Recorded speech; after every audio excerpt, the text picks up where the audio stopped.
Well, so far, I mean, I do see like there's a good number of attendees coming to the workshop or to the Youth Speak Today. I spoke today about climate change and its impact on Bahrain. I believe some people were shocked when I told them that we are living on a time bomb and 10% of our lands can go underwater. I just hope that the young generation will take the SDG goals seriously and specifically climate change into consideration. Since it's an urgent matter, it's not important, it's urgent.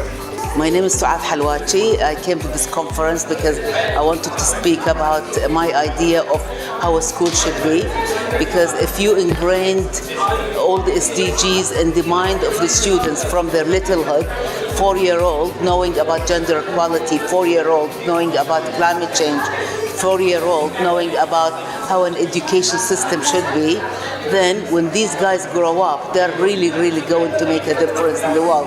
And we are again apply it there and then, rather than wait when the student is 26-year-old for him to go and do, these changes.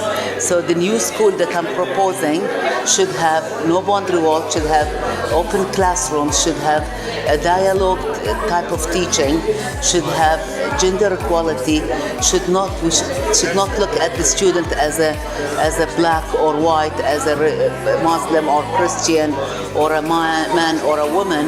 It should look at the student as a person and what he or she can do for this world and make the changes that everybody wants to do. So I really applaud this conference in trying to get these ideas through the students. It was a great event, and it's of course my pleasure to be a part of it as one of the guest speakers.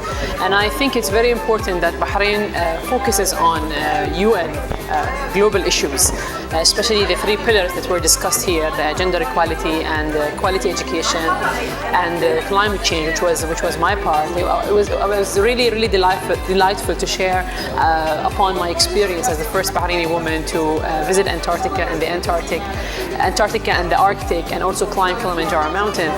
Those kind of global experiences that I had abroad, how I managed to observe nature and convey the messages and the knowledge I got to learn overseas to my community.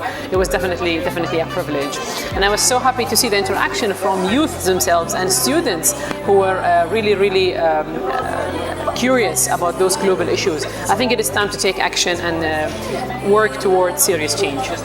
I believe this event has been extremely successful. The keynote speakers that were hosted in this event talked about issues that were quite critical for our society and for our development. I was one of those speakers, and I have talked about the nature of women pilots in the aviation industry globally and in Bahrain. I discussed the challenges that women pilots face nowadays in the aviation industry.